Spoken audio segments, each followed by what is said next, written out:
Hey everybody, Methodist Dave here at Batsto Village. Every lake that you find in South Jersey is man-made. There are no naturally occurring lakes in southern New Jersey. So whenever you find a lake, it's here because the river was dammed in order to make use of the water power. And you can see here's a sluiceway that goes underneath the road here, comes down that pipe down there that you can see, and runs on down to the grist mill at Batsto Village. But I want to draw your attention to right at this point here, this clump of trees. This is the site of the Batsto iron furnace right here. Nothing is left, nothing exists of the old furnace. See, after iron was discovered in Pennsylvania and they found a way to extract it from there, digging into the mountains of Pennsylvania, and they could come up with a better grade of iron. The bog iron that was found in the marshes and coves of the Pine Barrens really was seen as inferior. So they didn't really use bog iron anymore. So these old furnaces fell out of use.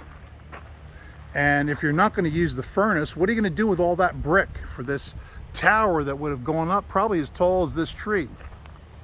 Well, you're going to take that brick and you're going to use it for foundations and chimneys for homes and houses. And on the other side here is way in the distance, you can see the houses for the farm workers from the old village, and you'll use that brick someplace else.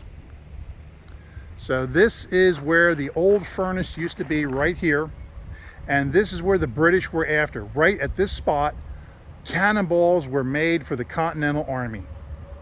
Right here was South Jersey's contribution to our independence.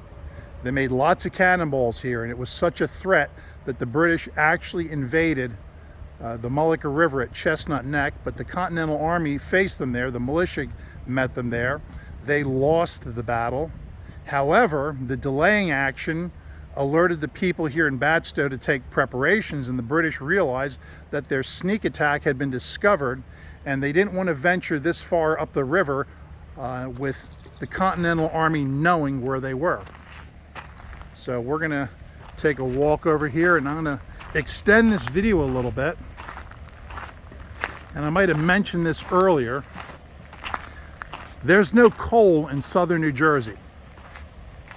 We don't have any coal, but we've got lots and lots of trees. And they would take a stack of wood and they would cut it up,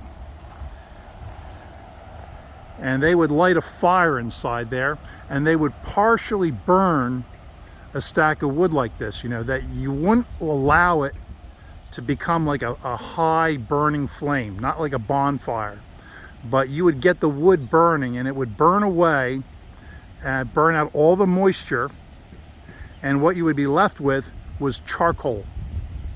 So they would take wood like this and turn it into charcoal. Now you can get charcoal a lot hotter than you can regular wood. So they would use the charcoal to power the furnace, which was right next door here, and they would use the charcoal for the blacksmith and anything else that they needed to get a real high heat. Eventually, they would use this charcoal for the glass factory, which was located in that field over there. There is nothing left of the glass factory. What you see here on this left, that is the sawmill.